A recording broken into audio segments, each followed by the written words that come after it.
Et pendant une discussion à Londres, Museveni avait regretté. Il était allé voir une femme, une secrétaire au développement du Royaume-Uni, qui s'appelait Claire Short. Et ce monsieur qui a écrit ce livre était dans la délégation quand le Rwanda et l'Ouganda se chamaillaient. Et Museveni, dans une réunion, qu'est-ce qu'il a dit? We have had to stand by Rwanda in Congo, although they don't seem to show any appreciation for the sacrifice, given that Kagame is turning the sister state of Uganda into an enemy state of Uganda. Qu'est-ce que Museveni dit? C'était pendant cette réunion que ce monsieur a dit. Museveni a dit que nous nous sommes tenus auprès du Rwanda, au Congo. Bien que Kagame n'a pas su montrer une appréciation pour tout ce que nous, Ougandais, nous avons fait pour lui. Et pour tout le sacrifice que les Ougandais ont connu. Et aujourd'hui, Kagame est en train de nous tourner, nous, un État frère, en un État ennemi. Et il continue. We cannot go on with Armstrong's position of having a small, under-equipped army in such a volatile situation. Museveni a dit, nous n'allons pas continuer à vivre comme ça. Donc, dans des positions d'inimitié, c'est-à-dire nous, avec un petit pays là-bas qui est sous-équipé, qui a une armée sous-équipée, il parlait du Rwanda, une armée sous-équipée. Et c'est dans une situation qui est volatile. I need to inform you that Rwanda currently has an army of 100,000 officers and men.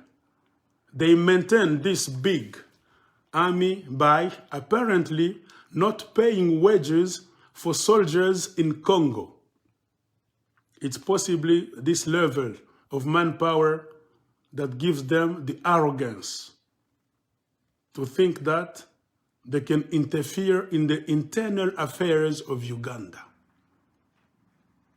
Qu'est-ce que Museveni avait dit pendant la réunion devant la secrétaire au développement de la Grande-Bretagne et du Royaume-Uni, Claire Short? Quand il a continué, qu'est-ce qu'il a dit?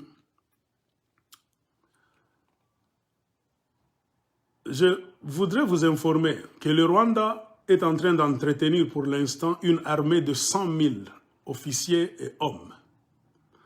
Ils maintiennent cette armée soi-disant grande, apparemment, en ne payant pas le salaire des soldats congolais, mais en les déviant pour les amener au Rwanda, pour maintenir ces hommes. Et c'est ce qui fait que Kagame a l'arrogance de penser qu'il peut s'interférer, donc entrer dans les affaires internes de l'Ouganda.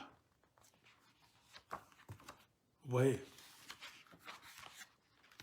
cherchez ce livre.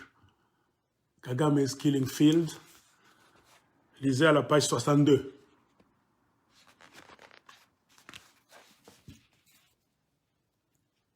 Alors vous comprenez que pendant beaucoup d'années, Joseph Kabila, c'est sous Joseph Kabila,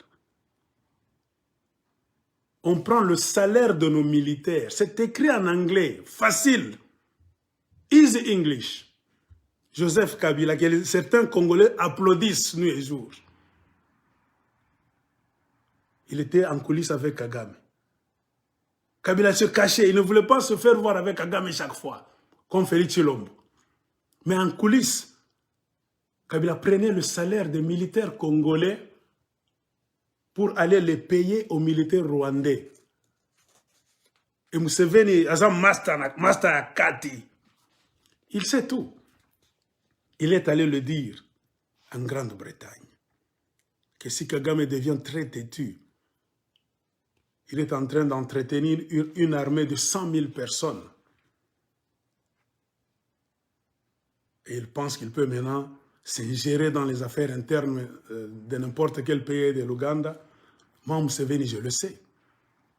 C'est parce que il vise, et il est en train de le faire, donc d'entretenir une armée de 100 000 personnes qu'on entretient avec quoi? Le salaire qu'on prend aux militaires congolais. Et cette histoire a eu lieu en quelle année? En 2001. Imaginez-vous si l'armée du Rwanda avait 100 000 hommes en 2001. Maintenant, 19 ans après, prenons 2020.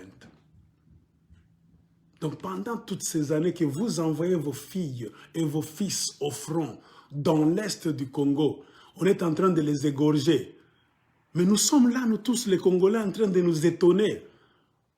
Pourquoi les militaires Nabiso? Prime à Pamba. On ne donne pas aux militaires congolais de primes. Cela ne veut pas dire que l'argent n'est pas là. L'argent est là. L'argent a toujours été là.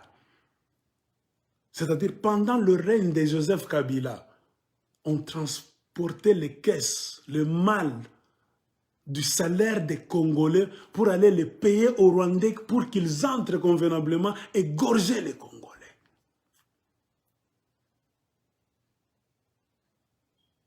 Cherchez ce livre. Lisez.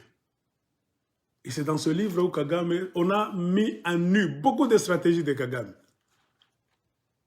Ce que je vous ai dit, you break it, you own it. Pour posséder quelqu'un, faire d'une personne là l'esclave, hein, il faut le briser d'abord. Donc Kagame, il sait. C'est ça sa stratégie. Ils ont étudié ça au pied des Américains avec Museveni et tout ça.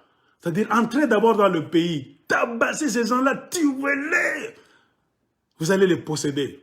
Comprenez pourquoi ils ont déjà possédé l'esprit des Congolais, même des politiciens. Vous politiciens, tout le monde est peureux. Aucun politicien congolais ne peut prendre la parole là-bas pour parler du Rwanda, dire clairement que c'est le Rwanda qui nous tue. Est-ce que vous avez déjà vu ça? Je ne sais pas si je me trompe. Un politicien à qui on donne le micro, Lambert Mende, hein?